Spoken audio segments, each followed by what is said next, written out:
The Bible is full of stories and beautiful images, and a lot of these images and stories are wrapped around the idea of farming, of growing, of planting, and of reaping. The stories of the first fruits, the livestock offerings, the grain that's left on the edge for the poor. These stories all come together to teach us about how God is our provider, and how when we receive God's provision, it is equally as important to extend that provision and to share it with others. When I think about provision, I think about a verse in Proverbs that just gives a beautiful image of God's provision. Proverbs 3:9, "Honor the Lord with your wealth and all the first fruits of your produce. Then your barns will be filled with plenty and your vats will be bursting with wine." Farmers and gardeners get this cycle of giving. Every season they start by planting seeds into the ground, keeping the weeds at bay, watering, tending the soil, praying for sun. Only then, when everything is grown, can they start reaping. But they can't consume everything. A portion of it has to be set aside for next year to be resown. This is the cycle of gardening, and this is the cycle of giving.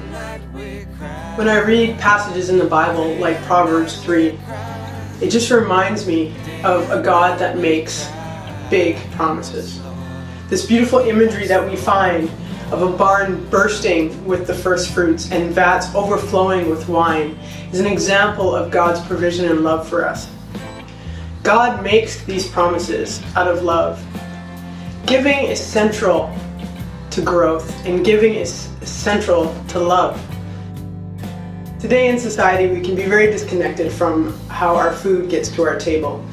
We no longer participate in the act of dropping the seed into the ground, much like we can be very disconnected from the act of giving. But the heart of God is for us to look to Him first, both for provision and how we can share that provision with others. This is such a key aspect to our relationship with Him. We're reminded of this in a passage in 2 Corinthians chapter 9.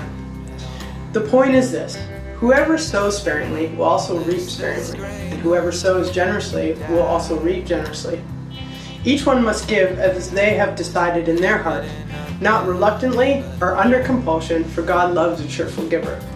And God is able to make all grace abound to you, so that having all sufficiency in all things at all times, you may abound in every good work. As it is written, He has distributed freely, He has given to the poor, His righteousness endures forever. He who supplies seed to the sower and bread for food will supply and multiply your seed for sowing and increase the harvest of your righteousness.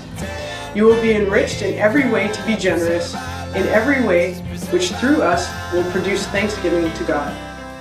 Here's the thing. This is what I think. I think giving is hard. I think it's hard when you feel like you're just making it day to day, month to month. I think the sacrifice seems more than is possible, more than you're able. I think giving is a lot like gardening. Gardening is hard. You're on your knees, your hands get dirty, your clothes get wrecked. But planting these small seeds one at a time often results in these beautiful plants that can feed you for a season.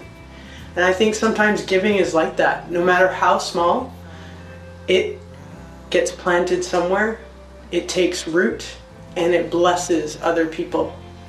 Yes, giving is hard, but God is our provider.